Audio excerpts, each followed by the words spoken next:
All right. Hello again, everybody, and welcome to another exciting episode of the Kingdom of the Kael Isles. Yes, this is my custom D&D campaign. These are the players. Last session was a bit crazy, and they did crazy stuff.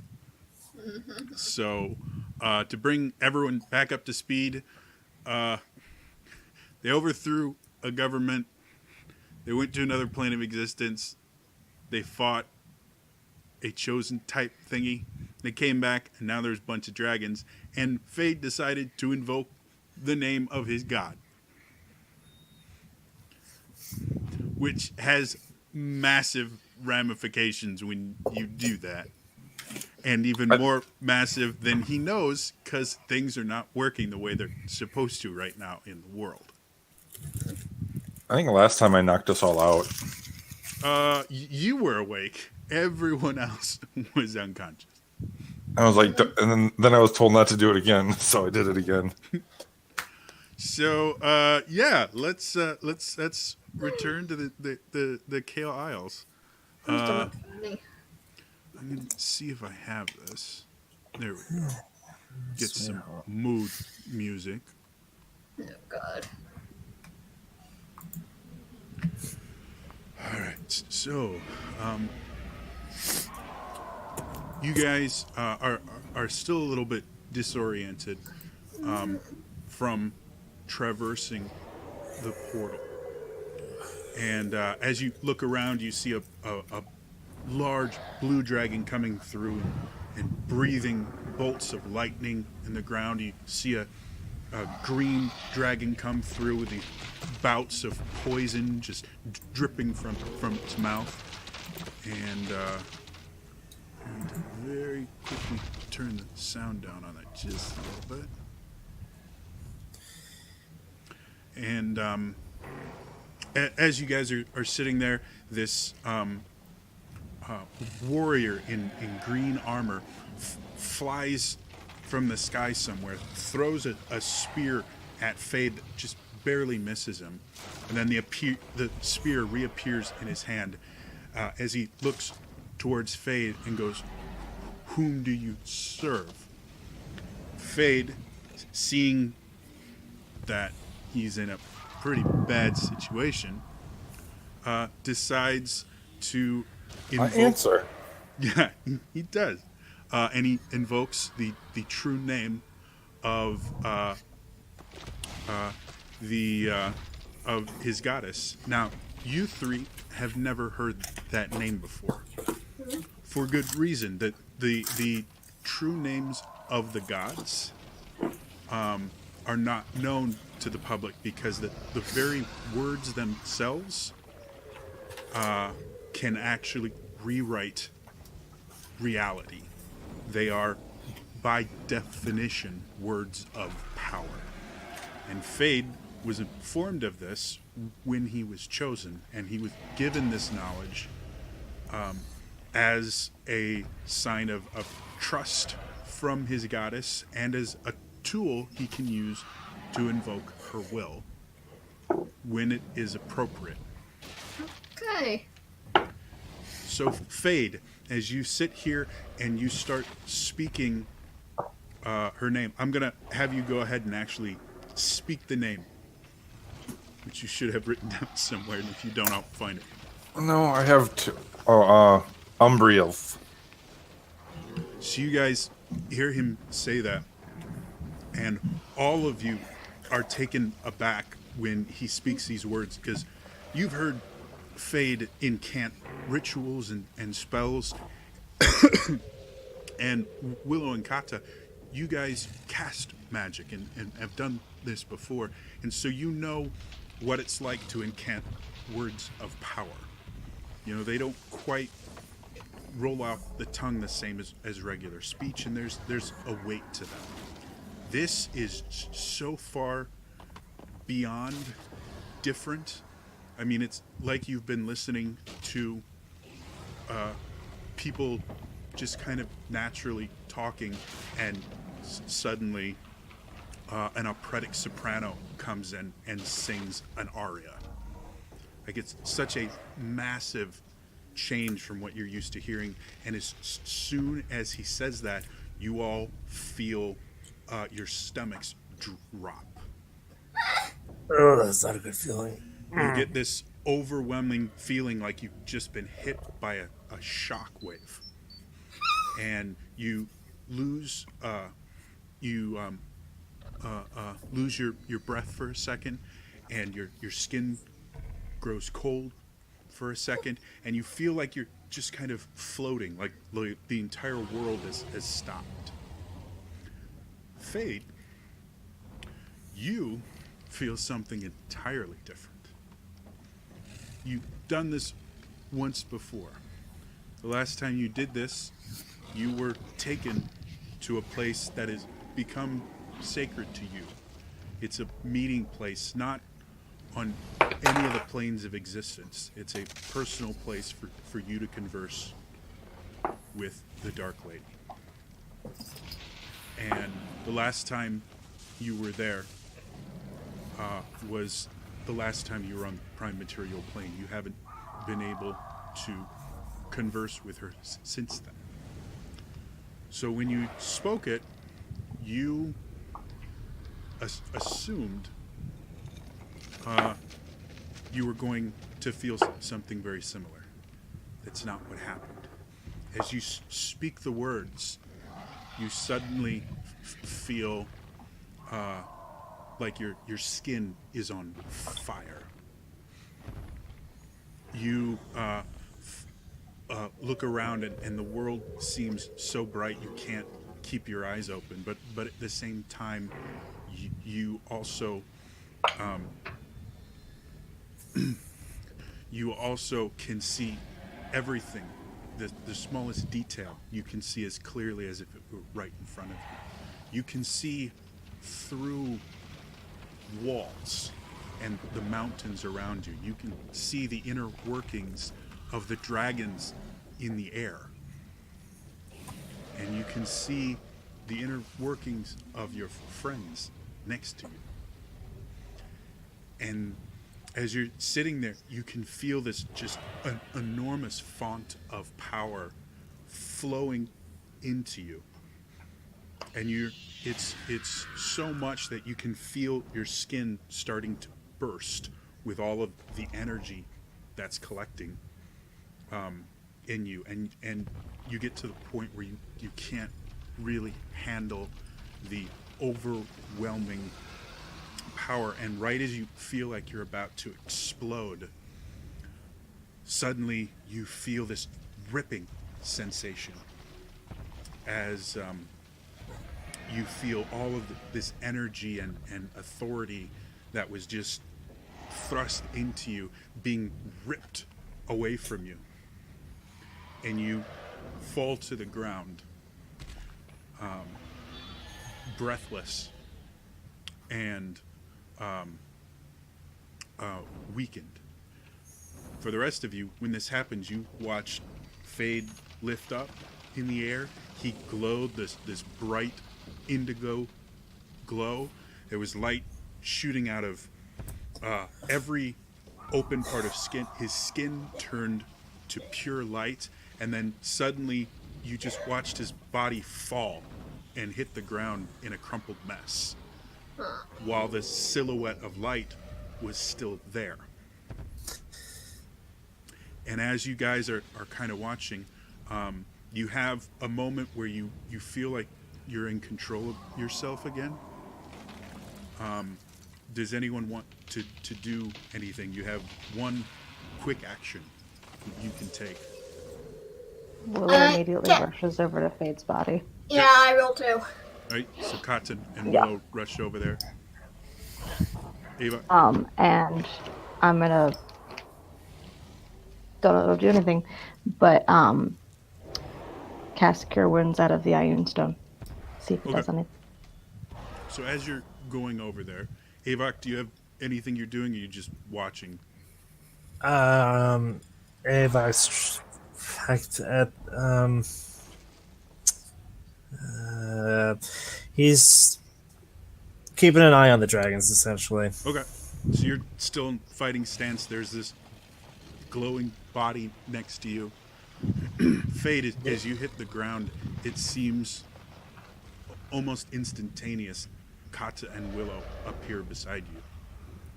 And Willow places a hand on your chest, and you feel healing energy. Are you at full hit points? Or are you missing some right now? I am down 23. Okay. Willow, roll your Cool. heal.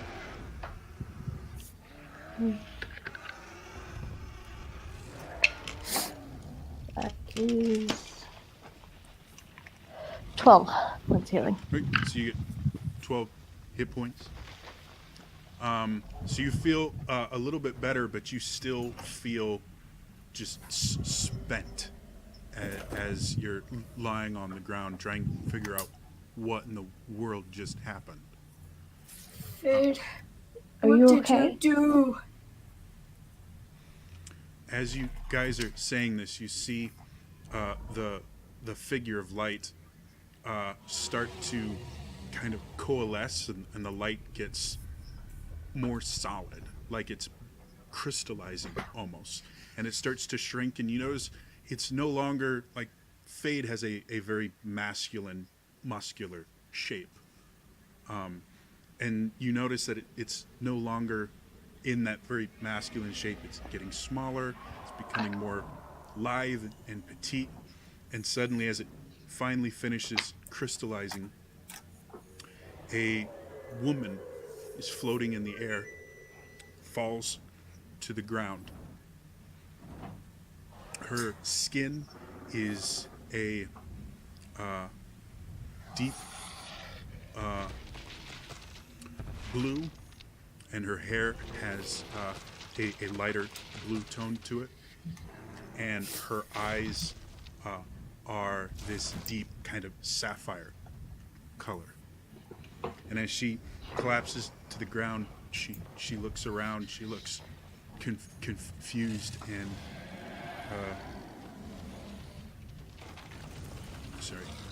she looks confused and a little overwhelmed. She sees the dragons in the sky. She keeps looking at herself, and then she looks over. She goes, "Fade, what have you done?" And I then, answered his question, my lady. and then you see the green dragon coming in with this huge wall of poison as the Fuck. knight stands there. Seeing this woman kind of appear out of nowhere, he throws his spear, and she moves slightly, and it goes across her shoulder, and you see blood come out of the wound. As that happens, her eyes flash, and there is a wave of energy, and the knight in front of you is thrown back out of the clearing, across out of the crater you're in, over the mountains, and just goes. The other two dragons that are circling overhead see what happens, and both kind of retreat away.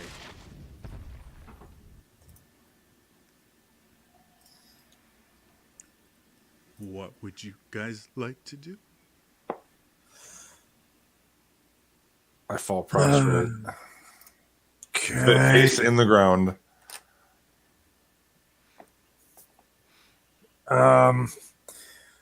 What the fuck?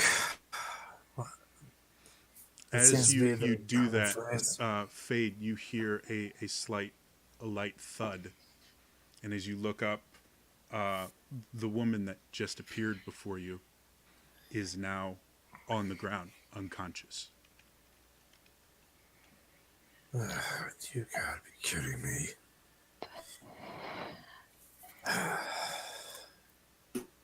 Fade. Explanation would be great. I look up and I see this, and I hands and knees, like on all fours, like scramble like mad dash frantically over to what is apparently a body, and As you come over, you see the chest is just barely rising and falling. The breathing is extremely shallow. You notice her skin seems extremely hot, like she has a fever.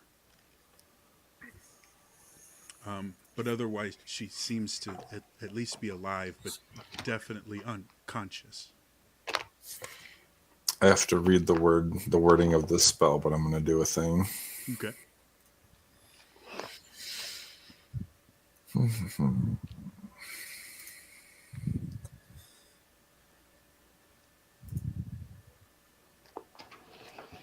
I can't find it.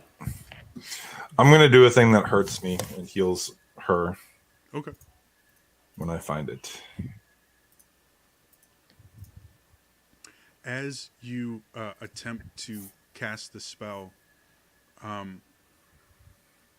you you try and basically target her with the spell, and it doesn't work.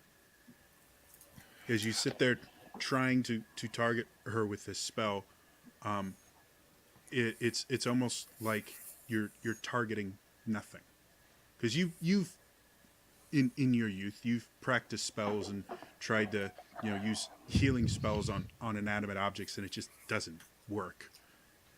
You don't expend the power for it because you need a target to focus the spell on in order to use it, and that's kind of what's happening here. But it's not. It's a little bit different. It's not that you're targeting the wrong type of thing for this spell. It's like you're targeting nothing, which is a very strange experience for you.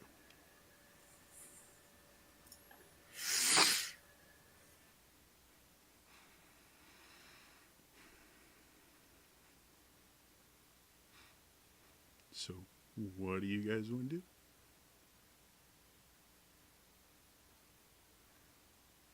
I think I lost everybody. Fun.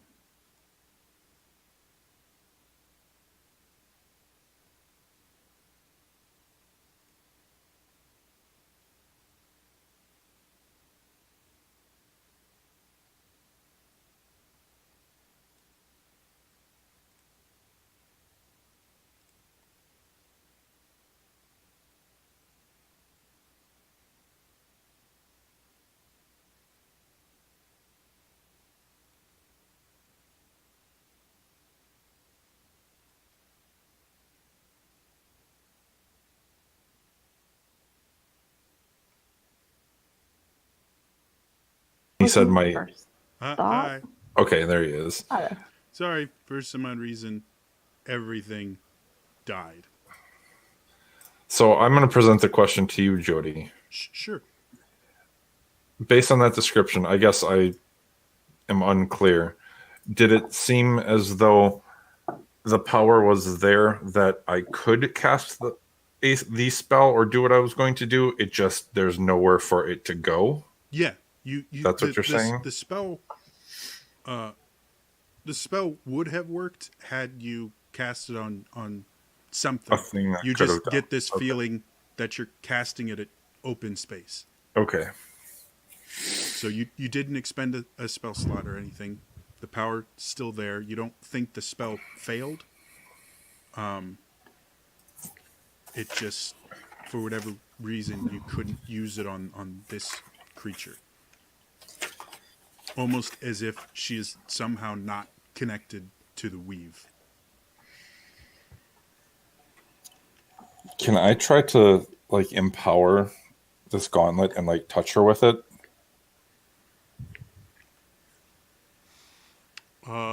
As the gauntlet has proven to not be of the weave, I think that is where my Fade's mind goes. Make me a spell attack roll.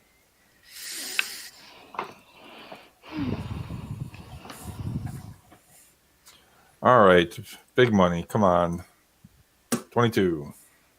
Not bad.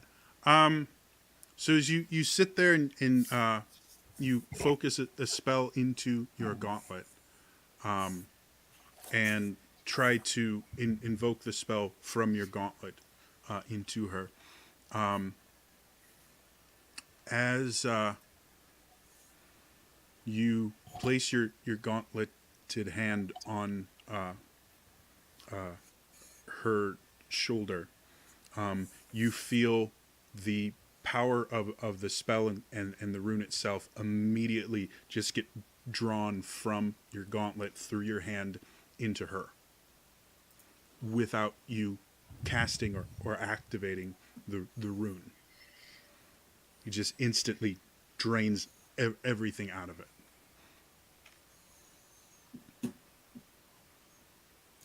I frantically do this with all available power that I have. Okay. So each casting and then invoking takes about 12 seconds, two rounds of combat, because they're an action apiece. And as you guys are watching him do this over and over, how many total spell slots do you have? Checking. I do have some already cast.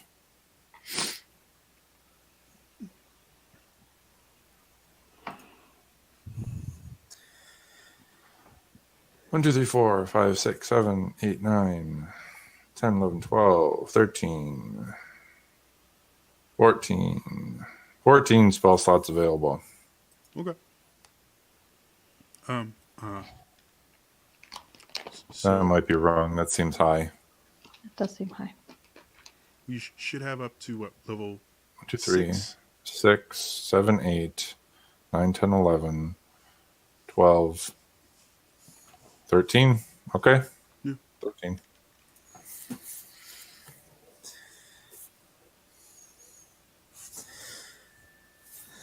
Yeah, I'm just I guess I'm funneling all my higher level power into life transference. So you guys are watching him cast these spells and that, and he seems very focused on what he's doing. And There's nothing else. every time he does it, you see the skin of this woman kind of glow a little bit, but not a whole lot else changes.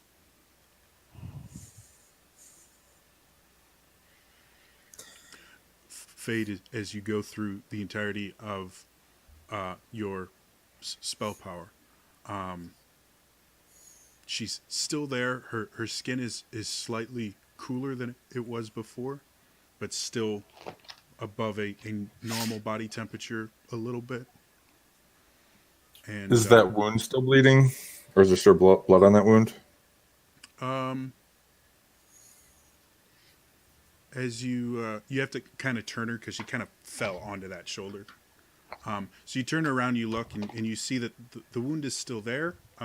It's not bleeding anymore because it was just a scratch. I want some of that. That's a holy relic. Okay. So you take some of the dried blood off of this girl. Yep. And keep it in. Put a little bit on the holy symbol right in the middle. Okay. In the middle of that recessed part. And then the rest I'm just going to kind of wipe like inside a sleeve or something. Okay. So you guys watch as Fade does this. And it takes him a couple minutes to go through all of this. And then you watch him kind of, looks like he's cleaning the wound at first. And then you see him rubbing it on his holy symbol. And then you see him, he's looking kind of weird. What do the rest of you want to do? Okay, Finn, what the fucking hell are you doing? And what the fuck? Who the hell is this?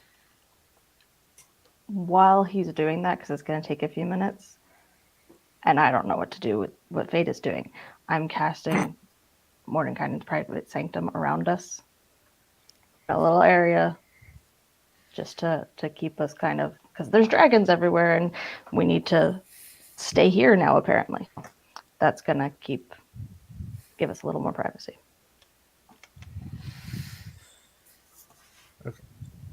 Fade. Fade. Fade. After I take that second sample, I will, like, tears in my eyes, like, look first around, just, and then find Avok and kind of look through him. Oh. Dude, I'm going to kick your ass if you don't start speaking up. I don't know what I've done, but this can't be good. Jody, do I get an instant sense that this is her or an avatar of her? You, your your senses are a bit shorted out right now. You can't tell anything. It's like a flashbang went off. That's fine. I'm convinced that this is my goddess made manifest, the second coming, and I will express. How would I even say this? Right, but before you do that, I'm having a couple issues with the stream. I'm gonna end the stream really quickly, change a couple settings, and then we'll get started again. So hold that thought for just a second. We'll Yeah. be right back, folks.